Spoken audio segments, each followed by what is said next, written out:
Métro, boulot, gynéco. Le micro des gynécos, les podcasts de la GOF. Bonjour à toutes et à tous et bienvenue sur les ondes du micro des gynécos pour un épisode sur le quotidien des internes en gynécologie obstétrique. Léa reçoit Alessandro Ruffolo, assistant à l'hôpital Jeanne de Flandre à Lille depuis quelques mois. Il nous parle aujourd'hui de son internat à Milan à l'hôpital San Raffaele. Salut Alessandro et bienvenue sur la chaîne du micro des gynécos. Aujourd'hui, tu es avec nous pour partager ton expérience d'interne de gynécologie obstétrique en Italie. Est-ce que tout d'abord, tu peux nous expliquer comment se déroule l'internat de gynécologie obstétrique en Italie ? Merci beaucoup Léa pour l'invitation. Merci pour ça. Je vais vous expliquer tout. Je commencerai avec les temps d'internat qu'il y en a en Italie. Nous, on passe 5 années à l'internat et ça, c'est vrai pour toute l'Italie. Donc, tous les internes des gynécos en Italie ont fait 5 années d'internat. Alors, d'habitude, nous, on n'a pas vraiment des stages ici comme en France. On n'a pas la possibilité de faire des rotations des stages tous les 6 mois. A priori, nous, on passe tous les 5 années dans le même hôpital, sauf si l'hôpital, il a un réseau avec des autres hôpitaux de la région. Mais ça, c'est quelque chose de rare et c'est pas toujours comme ça pour tous les hôpitaux, pour tous les centres hospitaliers universitaires italiens. Donc c'est vrai que nous on n'a pas la possibilité de voir qu'est-ce que ça arrive dans les autres hôpitaux, dans les autres maternités. On a une formation qui c'est très spécifique parce qu'on passe vraiment tous les 5 années avec les mêmes praticiens hospitaliers, avec la même pratique et donc on n'a pas trop la possibilité de se confronter avec les autres hôpitaux, avec les autres spécialistes. D'accord. Et alors la ville, comment vous la choisissez ? Alors, en Italie, il existe un système qui c'est à peu près le même système que l'ECN. Donc, on fait un test, toute l'Italie, tous les médecins qui viennent de se diplômer, ils ont la possibilité de participer à ce test. Et donc, c'est sur la base du placement que nous, on a la possibilité soit de choisir la typologie d'internat, donc gynéco, cardio, et on a la possibilité de choisir la ville sur la base du placement. Donc, c'est vraiment à peu près comme l'ECN en France. C'est pareil. D'accord. Et alors, au cours de l'internat, les différents stages se font dans différents services du même hôpital. Comment ça fonctionne ? Alors, ça, c'est quelque chose qui ça dépend vraiment de l'université. Parce que moi, j'ai l'expérience juste de qu'est-ce que ça passait à Naples, que c'est la ville où j'ai fait, moi, mes études universitaires, et Milan où j'ai fait mon internat. Et je peux dire qu'à Naples, c'était différent qu'à Milan. Donc, vraiment, chaque université a la possibilité de choisir. À Naples, on avait la possibilité de faire aussi 2 années, pour exemple, en chirurgie viscérale. Faire 2 années de formation en chirurgie viscérale, après faire les dernières 3 années en gynécologie obstétrique. À Milan, on n'avait pas cette possibilité. On a fait 5 années de gynécologie obstétrique. En plus, l'Italie, il nous pose la question tout de suite au début de l'internat. Il nous demande qu'est-ce que nous intéresse. Si nous intéresse plutôt la gynéco ou l'obstétrique. Et dans le moment que tu réponds gynéco, tes 5 années d'internat, elles sont vraiment beaucoup gynéco. Donc, on a les gardes en commun avec les autres. Donc, on a la possibilité de faire l'obstétrique pendant la garde. Mais vraiment, la majorité de ton activité est liée à ta choix initial. Et surtout, quand tu décides de faire la gynéco, par exemple, on a déjà une énorme sectorialisation initiale. Il y a quelqu'un qui fait l'urogynéco, quelqu'un qui fait la cancéro, quelqu'un qui fait l'endométriose. Et ça, pour tous les 5 années d'internat. Oui, quand tu parles de gynéco, c'est sur la chirurgie gynécologique et pas la gynécologie médicale. Nous, on n'a pas cette différence en gynécologie médicale et gynécologie obstétrique. Tout le monde fait la même gynéco. Après, pendant l'internat, il y a quelqu'un qui peut avoir un peu plus l'intérêt pour l'AMP et donc prendre un petit peu le parcours, il commence plutôt à faire effectivement de l'AMP. Mais il n'y a pas vraiment une différence entre gynéco médical et gynéco obstétricien. C'est vraiment le même internat. On n'a pas 2 internats différents pour ça. En plus, tous les internes en Italie, ils ont la possibilité, ils ont le droit, on pourrait dire, à 18 mois à l'étranger.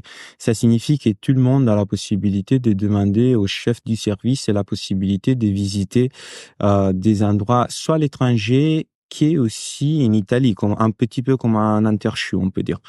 En En tout cas, il faut avoir un projet particulier. Il faut que les chefs des services acceptent. Mais dans la majorité des cas, le chef des services, il autorise l'interne à aller voir qu'est-ce que ça passe, comme dans mon cas en France, mais ça peut être en Angleterre, ça peut être n'importe quoi. Où l'interne, il a la possibilité d'aller pour quelque chose de très spécifique. Il a le droit d'aller, et ça, c'est pour au max 18 mois. Et avec, une bourse ou une prise en charge, il est payé par, l'hôpital? On est toujours payé par notre bourse d'internat italienne. Moi, par exemple, j'ai pas gagné quelque chose en plus. J'ai pas eu de l'argent par la France quand j'ai fait mes 11 mois ici à l'étranger. Par contre, j'étais payé toujours par l'Italie. Mais je connais aussi des gens qui ont eu la possibilité d'avoir un double salaire avec surtout la France. J'ai des expériences avec des amis qui sont été à Paris et qu'ils ont eu la possibilité de gagner double finalement. De la chance. Trop bien.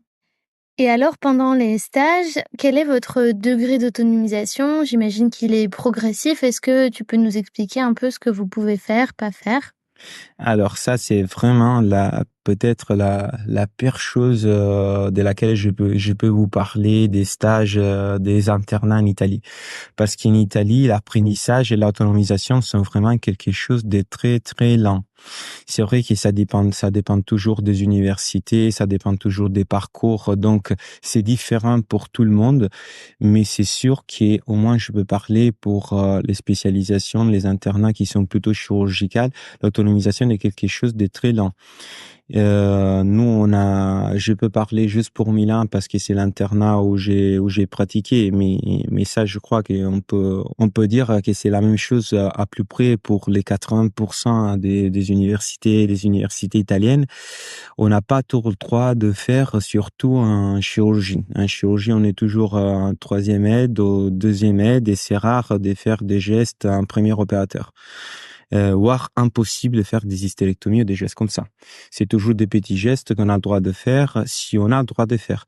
Et pas tous les internes, parce que, comme on avait dit avant, il y a les internes qui sont plutôt dédiés à la chirurgie gynéco, et donc c'est toujours la moitié ou un tiers des internes qui ont le droit de faire des gestes chirurgicaux au bloc. En obstétrique, c'est plus ou moins la même chose. Nous, on a un peu perdu l'école de Wabas. Ça signifie qu'en comparaison avec la France, vous avez beaucoup plus la tendance à coucher par Wabas. Et nous, on a un taux de césarienne qui est un peu plus élevé. Et ça, je crois que c'est soit culturel, donc les femmes, elles acceptent plutôt un césarienne qui est un troisième, quatrième stade de déchirure périnéale. Mais en même temps, je crois aussi que c'est parce qu'on a un peu perdu l'école de Wabas et on n'a pas la même confiance que vous avez dans ces demandes. Et les gardes, comment ça se passe? Alors, les gardes, heureusement, c'est pas du tout comme la France, vu que vous êtes complètement fou et vous faites des gardes de 24 heures, et que c'est quelque chose qui, je sais pas si j'arriverai jamais à avoir l'habitude. Nous, on fait des gardes de 12 heures, donc ça signifie qu'on fait ou la journée ou la nuit. Et donc, aussi, si tu fais la nuit, tu as le droit de venir pas à l'hôpital la journée avant ta nuit, donc de prendre ton repos.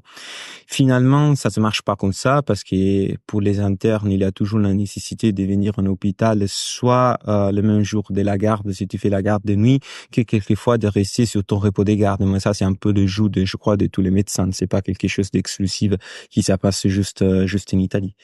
D'accord. Et alors, donc on a déjà un petit peu abordé, les différences que tu avais pu constater, avec la France. Donc, on tu parlé de l'école, de voix basse un peu plus. Mais vous avez aussi des points forts en Italie? Ouais, mais quand je parle de l'Italie, peut-être que moi, je suis un peu trop radical dans le jugement que je donne de l'Italie. C'est parce que mon expérience m'a porté, oui, T'as apporté. à rester en France. Et donc, moi, j'aurais bien voulu rester chez moi, apprendre chez moi, avoir la possibilité de rester avec ma famille, mais j'ai pas eu la possibilité, et donc j'ai dû partir pour la France pour apprendre à faire les choses. Et ça, c'est vrai pour moi, et c'est vrai aussi pour beaucoup d'amis. Il faut savoir que la France, elle est très connue à l'étranger, en Italie, pour être un pays où les internes, ils ont la possibilité de beaucoup apprendre surtout au niveau pratique. public. Je sens beaucoup de fois les internes français se plaindre un petit peu qu'ils font pas assez, mais ça c'est juste la perspective relative que vous avez, parce qu'en vrai je trouve que l'école que vous avez c'est vraiment une école incroyable, soit au niveau d'obstétrique qu'au niveau de la gynécologie. Et différence, on a beaucoup de différences, je trouve, entre l'Italie et la France pour les internes, et l'apprentissage, l'autonomisation sont les principales différences que je peux constater. D'accord, ben, merci en tout cas de soulever ça. C'est vrai que c'est toujours, chouette d'avoir une vision, de l'extérieur de notre propre formation. Ah, Hem il faut pas pleurer, hein. Vous pleurez un peu trop, je trouve. Et vous, quelles sont les possibilités, d'exercice après l'internat, en Italie? On a plus ou moins les mêmes possibilités que vous avez en France. On a toujours la possibilité de travailler dans l'hôpital public, soit la possibilité de travailler en privé. Mais c'est vrai que nous, on a un peu plus la possibilité de mélanger. J'ai vu qu'ici en France, c'est un peu plus exclusif le travail en public. Vous n'avez pas la possibilité, je crois, ou c'est un peu plus compliqué en tout cas, d'essayer de travailler dans des cabinets privés si vous travaillez à l'hôpital public. En Italie, c'est un peu plus facile faire du privé dehors de l'hôpital aussi, si tu as un contrat public, donc ça c'est un peu plus facile. Par contre, c'est un peu plus compliqué l'accès à l'hôpital public parce que nous, on a toujours des concours. On peut pas se mettre d'accord avec les chefs du service pour avoir un poste. Il faut toujours passer par un concours. Donc je trouve que l'accès c'est un peu plus compliqué.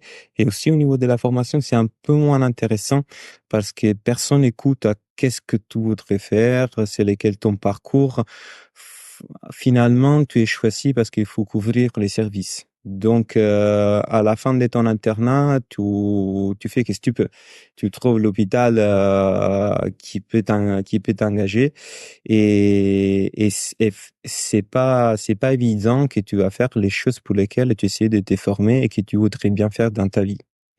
Oui, et je trouve qu'ici en France, les chefs du service, les professeurs, ils sont beaucoup plus attentifs à la volonté des gens, à la volonté des médecins et à suivre un petit peu qu'est-ce que ça a été le parcours de chaque interne pendant sa formation. Et on n'a pas la même chose, et je peux dire qu'il n'y en a pas la même chose, au moins pas pour tout le monde en Italie. Vraiment pour une minorité en Italie. Mais nous, de ce qu'on a pu voir aussi de l'extérieur de l'Italie, on a l'impression que vous avez un gros bagage, scientifique, de critique d'articles ou sur la théorie. J'ai l'impression que vous avez, une grosse formation. Elle se poursuit pendant l'internat, cette formation? Si tu travailles pas trop au niveau manuel et au niveau pratique, c'est clair qu'il faut essayer d'utiliser ton temps comme tu peux. Donc, c'est vrai oui, ça, c'est vrai, il y a un pourcentage d'internes italiens qui sont pas mal sur la recherche. On étude beaucoup et on est formé beaucoup plus à la recherche parce que c'est qu'est-ce que ça intéresse finalement au chef du service, au professeur de publier. Et donc, pour être bien voulu, finalement, tu te retrouves à apprendre comment faire de la recherche. Et ça peut arriver que ça devient ton activité exclusive, et tu n'arrives pas à faire assez des pratiques au niveau clinique. Quand en France, je trouve que j'ai eu la possibilité de faire les deux choses, de faire soit la partie scientifique, mais que le côté pratique, c'est fondamental pour travailler ici. Mais il y a une fois, c'était drôle parce que je me rappelle pas l'interne, mais j'étais en train de parler avec un interne français et on était en train de parler d'articles et tout ça. Et il m'a dit, ah oui, comment ça s'appelle les sites web où tu peux trouver les articles en anglais? Ah oui, PubMed peut-être. Quand pour nous, c'est peut-être la chose Google. qu'on fait tous les jours. Oui, c'est Google. Oui, exactement. OK, ben, merci beaucoup en tout cas Alessandro pour, ce partage sur ton internat, de gynéco-obstétrique. Est-ce que tu as quelque chose à ajouter? Merci à vous pour la possibilité de vous parler un petit peu des différences entre Italie et France et France. Et à rajouter, je peux vous dire qu'il vraiment, il faut avoir la conscience que vous êtes vraiment dans un bon pays pour l'apprentissage et pour l'internat. Je peux parler de gynéco-obstétrique où vraiment à la fin de votre étude, vous sortez de l'internat vraiment bien préparé, bien compétent. Et donc, aussi, si vous avez des moments où vous sentez nul, c'est pas du tout comme ça. Et vous allez voir que finalement, vous serez satisfait de ce que vous avez fait pendant l'internat. Super, merci. Merci beaucoup Alessandro. Merci à toi, Léa. Merci à tous de nous avoir écoutés aujourd'hui. Rendez-vous la semaine prochaine pour un nouvel épisode. Vous retrouverez toutes les ressources et références de ce podcast dans la description et surtout, n'hésitez pas à vous abonner à la chaîne, à lui accorder 5 étoiles, voire même à en parler autour de vous. Métro, boulot, gynéco.